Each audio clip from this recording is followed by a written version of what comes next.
So, thank you, Adrian. Let me tell you a story. The other day, I was talking with my friend about climate change, and it's just so confusing. It seems simple at first. The glaciers are melting, the Amazon is burning, and this year, like last year, it's super hot. But then, he showed me a video of a scientist saying that this is actually normal, and I didn't really know what to say. No one seems to agree on it. And I kept quiet. Conversations like this are happening everywhere today. How I wish I had done the arguments to engage with my friend in a more constructive, a more positive vision of one of the greatest challenges that we are facing today. Are we here in this room, in OECD or elsewhere, helpless in trying to communicate with the public with messages that are simple to understand? Can we actually step out from our technological bubble and communicate with the people in their language, trying to improve their understanding on energy issues? My answer to this question is that yes, we can, and we must. And my team and I, for this reason, have created a not-for-profit organization called Talk Energy. In Talk Energy, we believe that improving understanding of environmental issues is key in enabling environmental activists to engage better with the public, allowing better decision making. My name is Rodrigo de Oliveira, and I'm a scientist. My name is Jana Podolska, and I'm a project officer in Talk Energy, an independent data aggregation and open media platform. Our product is the website, providing information on energy matters only from trusted databases and publishing unbiased, relevant articles that are easy to understand and easy to verify. We are targeting two main groups of partners. At the data aggregation level, we are partnering with the OECD, United Nations, and other intergovernmental organizations to include their databases into our data aggregation capability, and to conclude partnership arrangements with them on the data use and related expert cooperation. At the editorial production level, we invite experts from academia and those practitioners working in the field in energy to engage them to join the think tank and voluntarily contribute with their expertise to produce the articles based on the raw data that are also made available online. Our customers are general public willing to understand energy issues or verify information.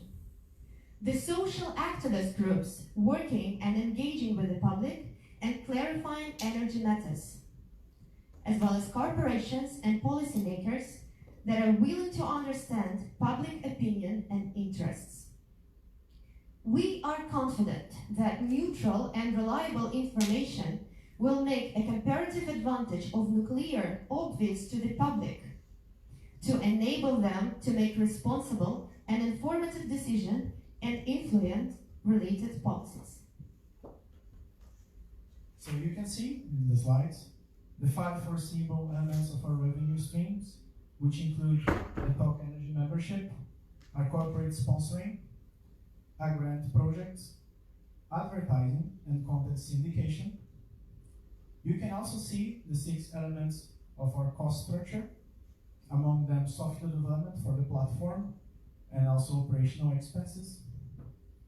We are looking into a 2 years model until we are break even and searching for 150,000 as a seed investment in order to build up the reputation of the platform and to build up also the infrastructure of it. This will be spent on this as 70% in the first year, whereas in the second year, 30% will be used to keep up the platform and also to follow up with further activities.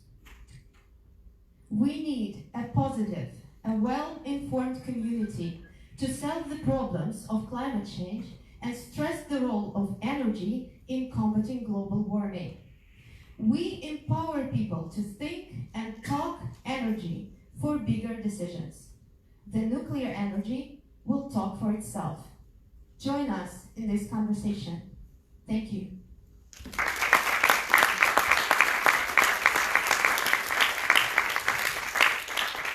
And so we look forward to having your questions now.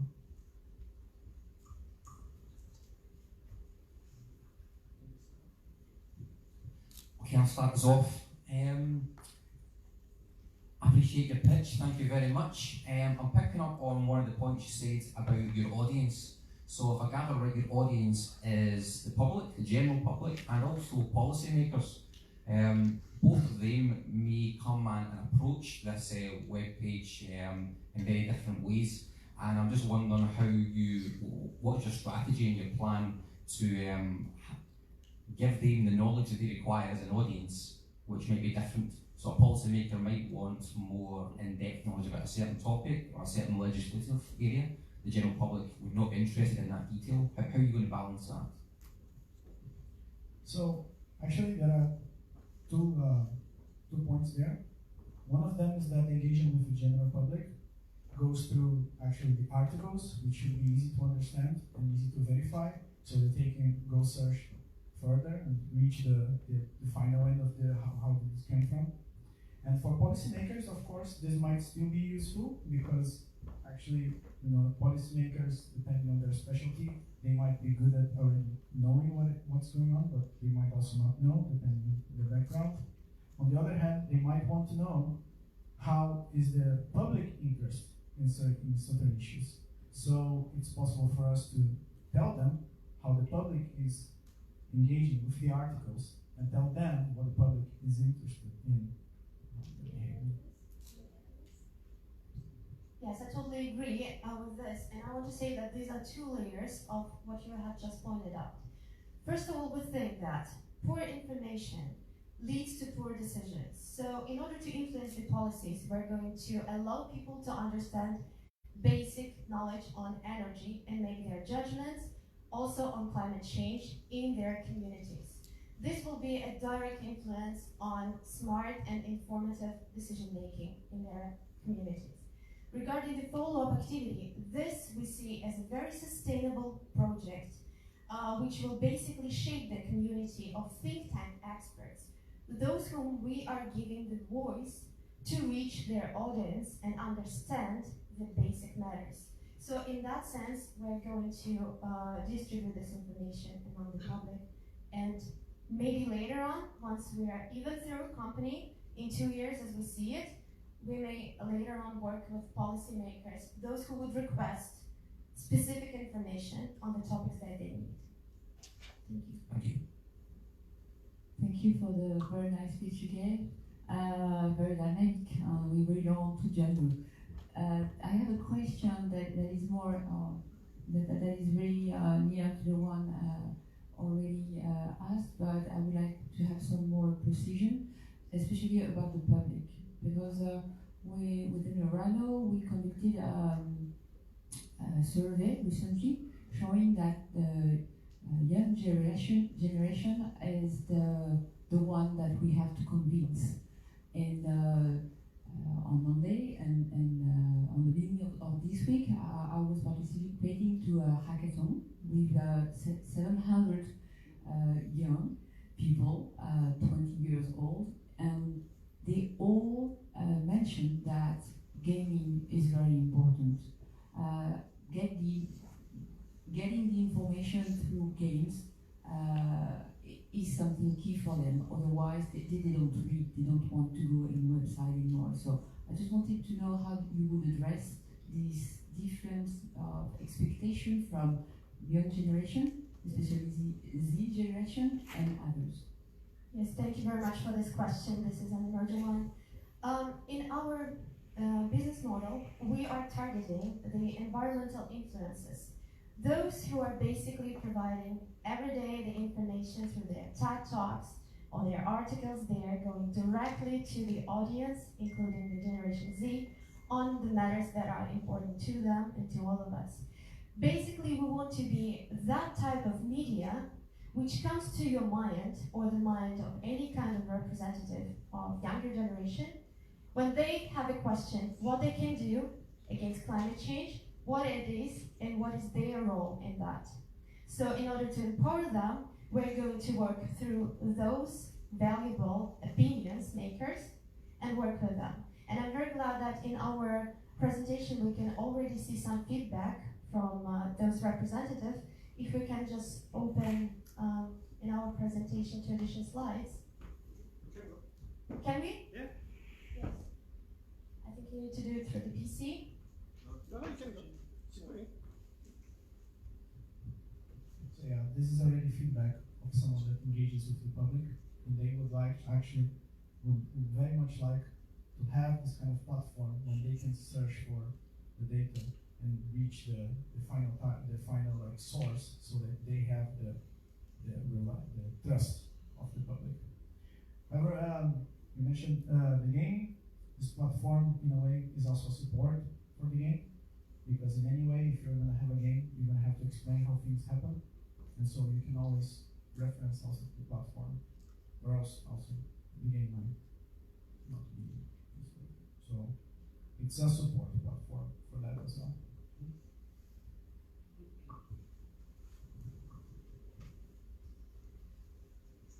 Congratulations for engaging in this huge quest towards public relation. I have a very simple question. How are you going to consider that your job is done?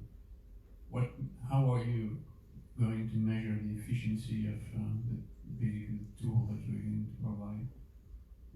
When are you going to consider your mission complete? To be honest, when you're talking about educating people, I don't believe that your mission is ever complete. And so this is a continuous process, and it will have to be essentially upkeep until everyone has this in their hearts. Absolutely agree with you, and from the project management perspective, we did set several indicators that would show us that we are following the milestone. So the first year of the milestone would be actually to shape this think tank, which is the added value for us as a platform. So by the first year, we will first have the setup, initial shape of the think tank. And by the second year, we want our articles to be referenced by the opinion makers and by those media who are creating articles on energy matters. So these are our initial indicators to measure the success from the project management perspective.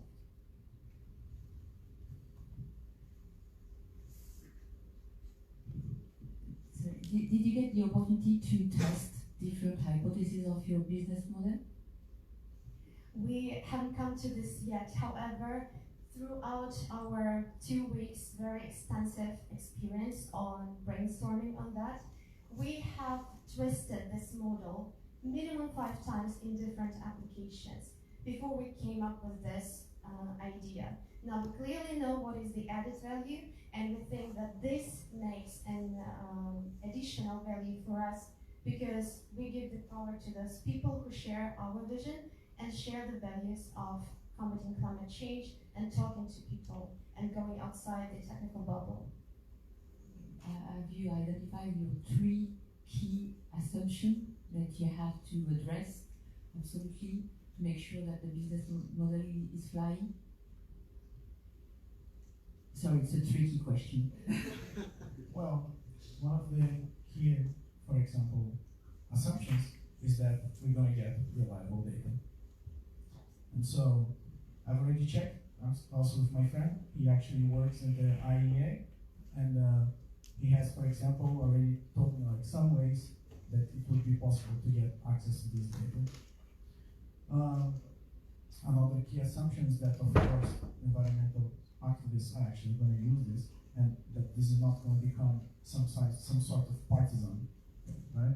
It's going to be kept neutral, and it's going to be able to be seen that way. And of course, another assumption, which is kind of like a moral and fundamental assumption, is that essentially people want to change and that they want to educate themselves. Because if people don't want to change, they don't want to engage, that is literally nothing that you can do besides taking control. So, and I don't believe in taking control that way. People should be able to make the choices.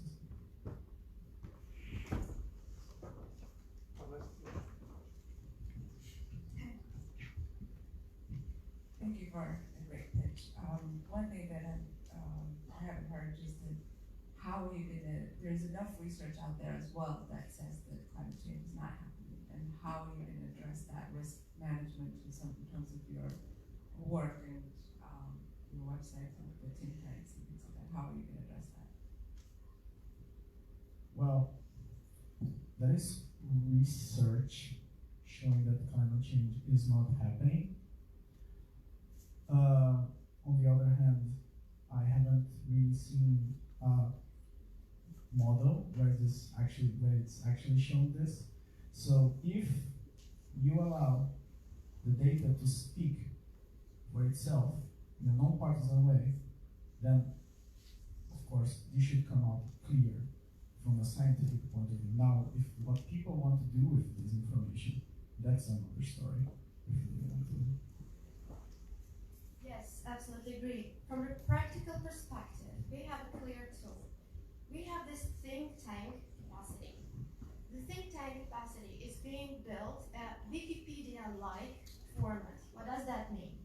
It means that the participants, the experts from the field, participating in the think tank, and they may assemble, and they are the ones to assemble the articles from the raw data that is verified. Now, the access to the think tank is not open. It is per invitation through the networks. We're inviting those listening to us now and everywhere else to think about whether they want to participate in the think tank and to provide their inputs. Now, all the inputs for each article will be visible, so we can literally see who did what in this article. This will eliminate any kind of interventions of biased information, because our experts, they strive for reputation, they strive for sharing their vision, and there will be no place for something like biased information on one end of the approach. This is how we're going to tackle it from the tool perspective. This will be our initiative. All right, let's make the